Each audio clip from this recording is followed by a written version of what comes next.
آج کی اس تحریر میں آپ کو اس دور کی سیر کرواؤں گا جو ایک سنہرا دور کہلایا جاتا تھا۔ شاید آپ سنی سنائی باتوں کی وجہ سے جنرل ضیاء الحق سے اختلاف رکھتے ہوں گے، لیکن پھر بھی اس دور کے متعلق جان کے آپ حیران ہو جائیں گے کہ اس دور میں ایسا کیا کچھ تھا جو آپ آج بھی چاہیں۔ جنرل صاحب سائیکل پہ دفتر جاتے تھے۔ جنرل ضیاء الحق کے دور کی بات ہے، ایک شخص نے ایک بچی کے ساتھ زیادتی کر کے اس کو قتل کیا تو جنرل ضیاء الحق نے فوراً انصاف مہیا کیا اور اس کا عدالت سے فیصلہ ہونے پر سرعام پھانسی کی سزا دینے کا فیصلہ کیا گیا۔ اس سزا کی رودات بھی اس آرٹیکل میں ہے۔ جنرل ضیاء الحق کی بہادری کا وہ بھی واقعہ آپ کو بتاؤں گا جب جنگ ہونے والی تھی اور جنرل ضیاء الحق نے کیا کام کیا کہ انڈیا ڈر گیا۔ جب امریکی صدر جنرل ضیاء الحق سے فون پہ بات کرنے کے لیے انتظار کیا کرتا تھا، جب 1 روپے کا بن کباب ملتا تھا اور 5 روپے کا بہترین برگر ملتا تھا، تندور پر روٹی 8 آنے کی ملتی تھی اور 10 روپے میں ایک مزدور آرام سے 2 وقت کا کھانا کھا لیتا تھا، جب کسی کی جرت نہ تھی کہ مہنگی چیزیں بیچتا۔ تمام سیاسی پارٹیوں پہ پابندی تھی اور عوام کو گمراہ کرنے والے سیاستدان جیل میں تھے، جب سبز پاسپورٹ کی عزت تھی اور پاکستانیوں کے سر فخر سے بلند تھے، جب سود کو حرام قرار دے دیا گیا تھا۔ سب جاننے کے لیے آپ سے گزارش ہے کہ ویڈیو کو پورا دیکھیے گا۔ پاکستان بہت بدل چکا ہے۔ جنرل ضیاء الحق کو برا کہنے والے بھی کم نہیں ہیں، لیکن ان کی تعریفیں کرنے والے لوگ بھی۔ تعصب کی عینوں کو اتار کے ایک سائیڈ پہ رکھیں تو جنرل ضیاء الحق کا دور بہترین دور تھا۔ اس میں کچھ چیزیں ایسی بھی تھیں جو لوگوں کو ناگوار گزرتی تھیں، لیکن عام آدمی اور غریب طبقے کے لیے ایک سنہرا دور تھا۔ مہنگائی کبھی بھی اتنی زیادہ نہیں ہوئی تھی، چیزوں کے ریٹ بہت کم تھے، ہر انسان کی گزر بسر اچھے طریقے سے ہو رہی تھی۔ کوئی بھی مہنگائی کرنے کا تصور تک نہیں کرتا تھا کہ جیسے آج کل ہو رہا ہے، ایک چیز کا ریٹ آج کچھ اور ہوتا ہے، اگلے دن کچھ اور ہوتا ہے۔ کمپنیاں منمانی کر رہی ہیں، حکومت کا کوئی کنٹرول نہیں ہے، جس کا بس چلتا ہے وہ اپنی مرضی چلاتا ہے۔ اس دور میں ڈر تھا لوگوں کے دلوں پہ کہ اگر کوئی بھی برا کرے تو اسے اس کی سزا ملے گی۔ یہ ڈر ضروری ہوتا ہے کنٹرول رکھنے کے لیے، لوگوں کو انصاف دینے کے لیے۔ ڈر نہ رہے تو انصاف بھی نہیں رہتا۔ ہم لوگ اچھے کو اچھا اور برے کو برا نہیں کہتے، ہم لوگ صرف یہ دیکھتے ہیں کہ کون ہمیں فائدہ پہنچاتا ہے۔ فائدہ پہنچانے والا چاہے اچھا ہو یا برا، ہم اسے اچھا ہی کہیں گے، اور جسے فائدہ نہیں ہم اسے برا کہیں گے، اور جس کے اچھے کاموں سے ہمیں تکلیف ہوتی ہے ہم اسے بھی برا کہیں گے۔ جب تک ایسا سوچنے والے اس ملک میں ہیں اور یہ رویہ پروان چڑھ رہا ہے، تب تک صحیح اور غلط کی پہچان مشکل ہی رہے گی۔ آج کی نوجوان نسل کو وہ سب نہیں پتا جو گزر چکا ہے، گزرے وقت کی باتیں، پرانے وقت کی یادیں۔ تو آج اس ویڈیو میں جنرل ضیاء الحق کے دور کی کچھ خصوصیات آپ سے شیئر کروں گا۔ یہ آپ پہ منحصر ہے کہ اس کو اچھا سمجھیں یا برا۔ اگر کوئی بھی سیاستدان کرپشن کرتا ہے تو اس کے خلاف قانون حرکت میں آ جاتا ہے، قانون حرکت میں آئے نہ آئے، لیکن لوگ اس کے متعلق بہت کچھ کہتے ہیں۔ اس کے اقتدار میں نہ کہیں تو اس کے جانے کے بعد کہتے ہیں۔ لیکن ضیاء الحق نے کرپشن کو ختم کیا اور خود بھی انہوں نے سادہ زندگی گزاری۔ دفتر میں وہ سائیکل پہ جایا کرتے تھے، بیرونی دورے ضرور کیے، لیکن وہ بھی وہی جو ملک کے لیے انتہائی ضروری تھے۔ اس میں زیادہ افراد کو بھی ساتھ لے کے نہیں جایا کرتے تھے۔ وہ تمام عیاشیاں جو آج کل حکمران کرتے ہیں انہوں نے نہیں کی۔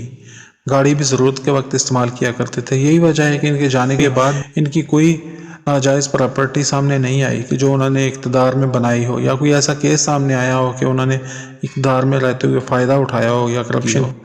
وہ چھوڑ کے گئے ہیں تو اپنی اچھی یادیں۔ ہر انسان فرشتہ نہیں ہوتا، فرشتہ بن بھی نہیں سکتا۔ انسان میں جہاں خوبیاں ہوتی ہیں وہاں خامیاں بھی ہوتی ہیں۔ کچھ خامیاں ان میں بھی ہوں گی، لیکن کچھ خوبیاں ایسی تھیں کہ جو خامیوں پہ بھاری پڑ گئی، اور خامیاں کچھ اتنی بڑی ہوتی ہیں کہ جو خوبیوں پہ بھاری پڑ جاتی ہیں۔ ہم انسان ہیں، کبھی ٹھیک راستے پہ چلتے ہیں تو کبھی غلط راستے پہ نکل آتے ہیں۔ لمبی بحث ہے یہ، تو چلیں آپ کو بتاتا ہوں کہ اس دور میں کیا کیا تھا۔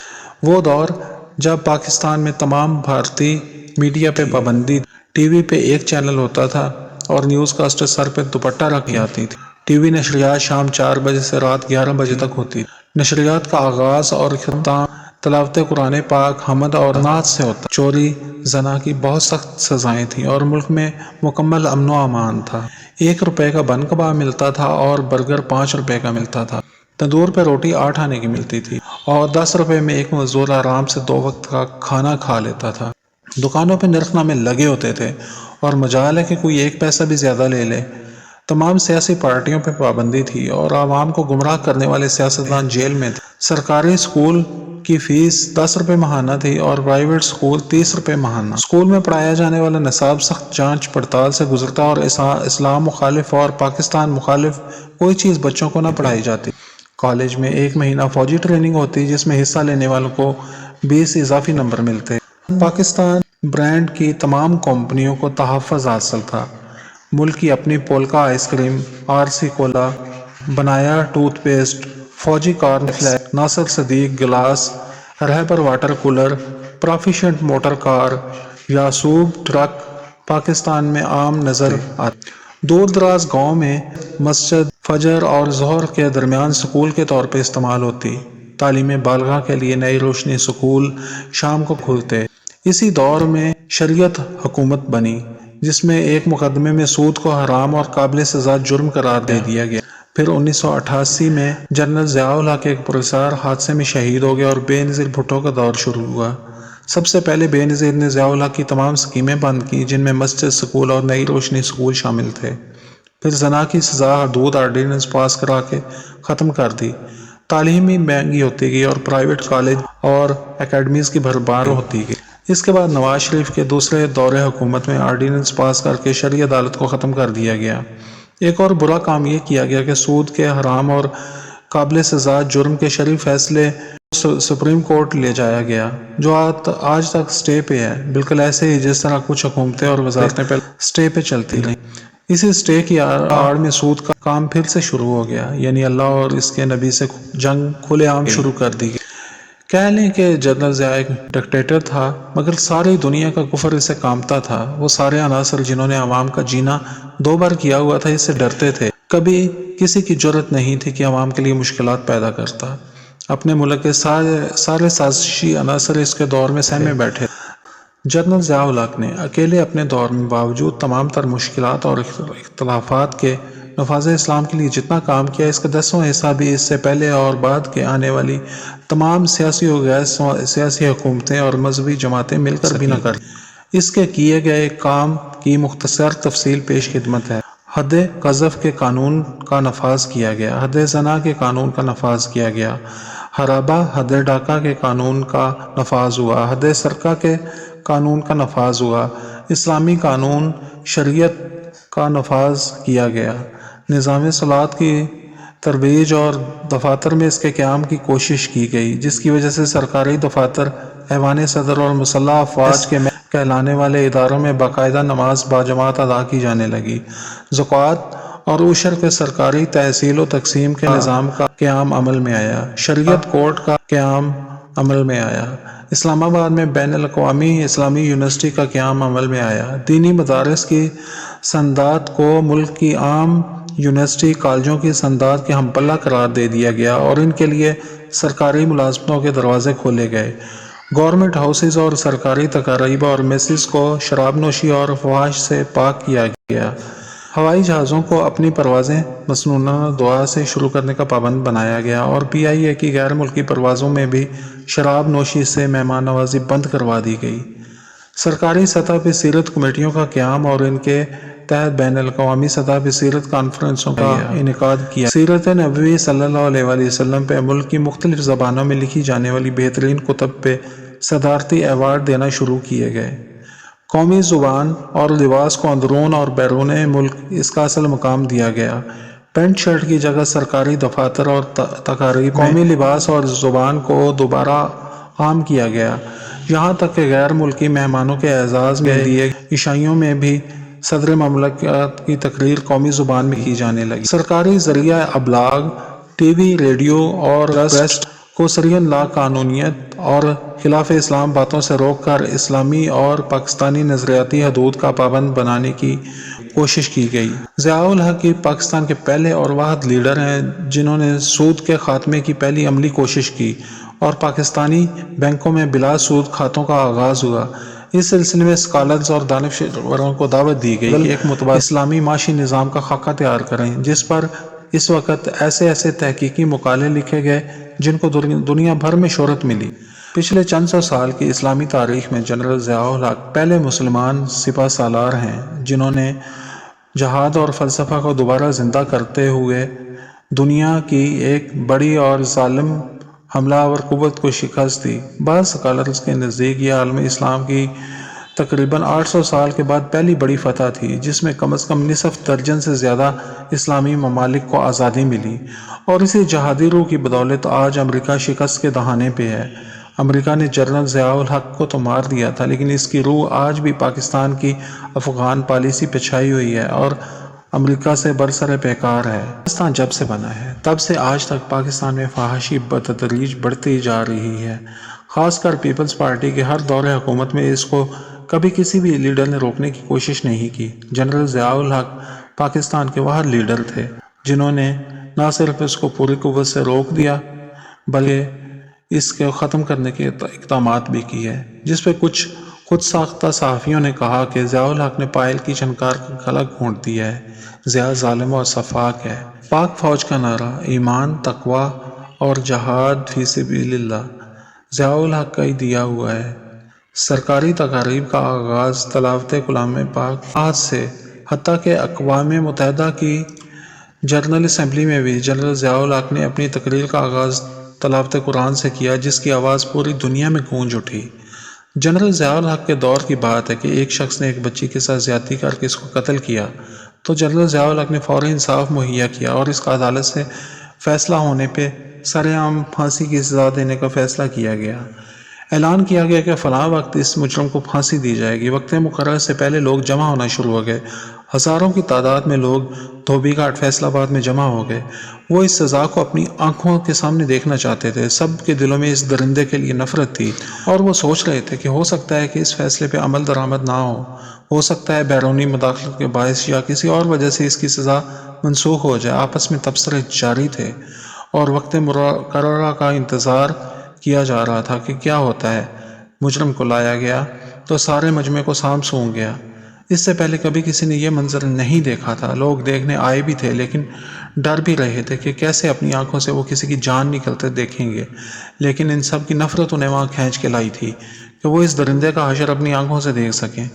کچھ ایسے تماشائی بھی تھے جو صرف تماشا دیکھنے کے لیے آئے تھے تاکہ اگر سزا نہ ہو تو اس کا مذاق اڑایا جا سکے، لیکن ایسا کچھ نہیں ہوا۔